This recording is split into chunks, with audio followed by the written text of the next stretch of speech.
everyone, it's Laura, and I hope you're all doing well. So for everyone who's new to my channel, welcome. I'm a registered dietitian and I'm all about plant-based nutrition. And so I've got a lot of questions lately for those of y'all who are interested in becoming a dietitian, or also for those of y'all who are in nutrition school, whether you're an undergrad or you're about to start your internship. So I'm gonna go over some questions that have been asked recently. It's like a dietitian Q&A, random questions. I'll leave all the timestamps below, so let's get started. Did you work throughout your undergrad? So I didn't work throughout the week. I had a part-time job on the weekends that I did to get some extra money. But no, I didn't work throughout the week. I had friends though who did. And is it doable? Of course. If you need the extra money and if you don't want your debts to be through the roof, then yeah, go for it. If you think you can juggle both, then more power to you. Do you think it's beneficial to the internship application to have a job while in school? Unfortunately, no. That's something that internships definitely look at, and they give you points for it, but they're more interested in your grades, your GRE, and your volunteering. However, do I think it makes you better equipped for an internship? For sure. If you can juggle a job and being in school full time, then it definitely makes you a better applicant in my eyes. But because the internship programs weigh grades so heavily, grades and GRE, if your job is causing your grades to suck, then that's not good. But if you're able to keep up your grades and maintain your grades and also have a job, then it's definitely not going to hurt you. Is it easy to find a job in nutrition dietetics in the US? So for me, it took 3 months of actively seeking a job to get a job, and I feel like that's pretty good. I started out my first job, I was making $50,000 a year. Granted, it was a really difficult job emotionally because I worked at an HIV/AIDS clinic, but I got a job. And you can get a job if you're open to working anywhere, because there are plenty of jobs out there that some dietitians just turn their nose up at. But whatever gets you experience, all you need is that 1 to 2 years of experience, and most other jobs will take a second glance at your application. It's getting that first job that is the hardest. When I decided I wanted to move back to Chicago, I got a job right away. When I decided I wanted to move back to Alabama, I got a job right away. But I also had 1.5 years of experience moving back to Chicago, and then I had over 3 years of experience moving back home.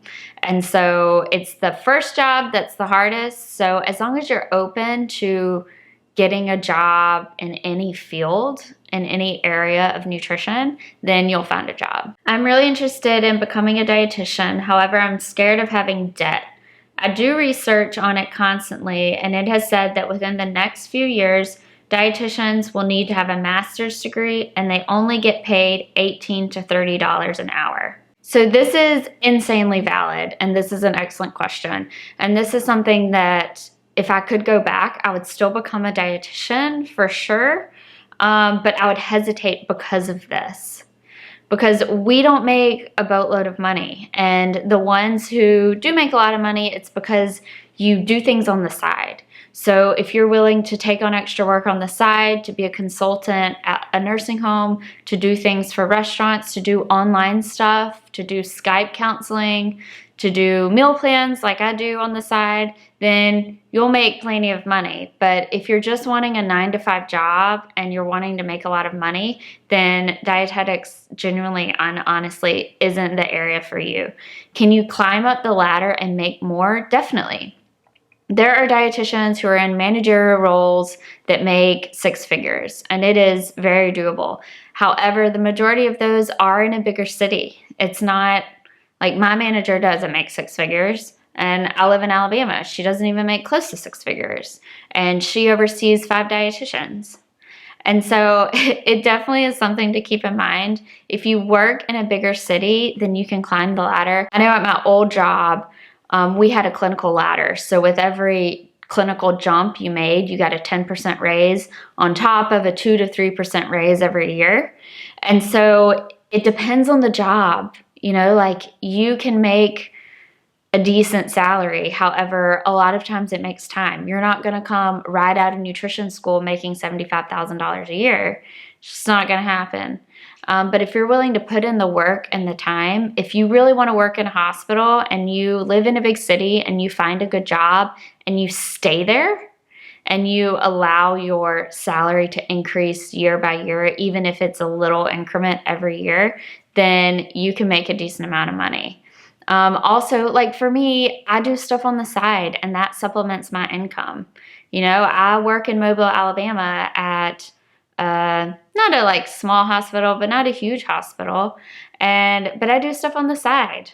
I do Skype counseling sessions. I do meal plans for people. Right now I'm helping a local health food restaurant. I'm doing all their nutrition facts. And so there are ways to make extra money if you're willing to put forth the effort. My motivation in doing that stuff isn't monetary. It's more of that's what I want to do full time in a perfect world. And so I'm doing that stuff because I love it. But I know there are other dietitians who do that stuff just because it pays well. Would it be okay to take my master's program online? Of course. Yes, definitely. I don't see why not. I mean, there's nothing about your master's degree that needs to be done in person. And more people are doing their degrees online, and I don't see why not. Could you talk more about the difficulties we might encounter finding jobs and internships? So I mentioned jobs earlier. I really haven't had a problem finding a job, and my friends haven't had problems finding jobs. We had 4 interns last year, and the last intern to get started on her job, so they got done the very end of August, and I think all of them took at least a month to study for the exam and take their RD. I think all of them were hired by the end of the year. And so I personally haven't experienced, nor have my friends experienced, difficulties finding a job. And especially if you're someone who you really connect with the internship program that you go through, then if we connect with a student while they're doing their internship, we'll hire them. If we have a job opening, we have no problem hiring someone without experience if we know what their work ethic is. So I haven't experienced this as much, and the students that I've seen coming out of their internships get jobs relatively quickly. In regards to difficulties finding an internship, so by 2024, you're going to have your master's in order to be a dietitian. And so genuinely my hope is that causes less people to have the desire to become a dietitian. And so as a result, there's going to be more internships available. That's my hope, because it would suck to do your undergrad in nutrition, get a nutrition degree, and then not really be able to do a whole lot with it. You spend all this time and money working on a degree, and then if you don't get an internship, it's not a waste, because you can still become a diet tech, you can work for WIC, you can still do things with that degree, but definitely you don't make as much money, for sure. And so my recommendations going into undergrad is making sure that this is genuinely what you want to do and that you have a strong passion for it. And as a result, you're going to be motivated to work hard, and you're going to get the grades that you want, and you're going to be motivated to get an internship. Whether your internship is in the same town where you grew up or whether it's 1,000 miles across the country, because the people that I've seen that didn't get internships was because they were really narrow in where they were willing to go. And you have to think about it's only a year, maybe a year and a half, max like 21 months. And so if it means that you can go ahead and get started on your nutrition career instead of that year kind of being say you don't get an internship and then for a whole year you have to wait to then reapply, it's worth opening up your spectrum of where you're willing to go. I highly encourage it. I applied to several places did I want to go to that city? No, I did not want to move there. But if it meant that they were going to give me an internship, I applied. I applied, which I've said this in my other videos too, but I basically went to my advisor and said, where do you think I could get in that's ideally not in Alabama. I wanted to experience the United States. I wanted to experience someplace new. And so the list she gave me, I mean, Chicago was in there and I put them first, and that's where I really wanted to go. But I also put places in, I did Arkansas, I did Kansas, I even did a place in Mississippi. Did I want to move to Mississippi? No. But she thought it was a place I could get in, so I applied and I ranked them. You know, and I was willing to go to Mississippi if it meant that I was going to get started on my internship. So it's just something to keep in mind of, you know, if you are very narrow-minded and wanting to stay in one particular city, then that's going to narrow your odds of getting an internship. But if you're open and if you're willing to go elsewhere, you have to think of it of it's just a year.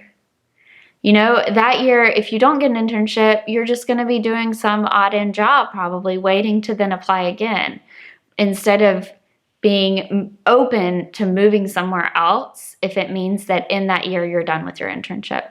So it's just something to keep in mind. So I hope these questions helped you out. If you have any additional questions, as always, feel free to leave them below. I'll do another Q&A. I'll keep doing these Q&As as y'all keep sending me questions. I basically just like copy and paste them into a document. And so once I get enough questions, I'll redo another Q&A. So feel free to leave them below. And I hope y'all are all doing well. Good luck if you're in undergrad or if you're applying for internships or if you're in your internship. Best of luck. Again, if you have any questions, I'm here for y'all, and I'll be seeing you on my next video. Bye.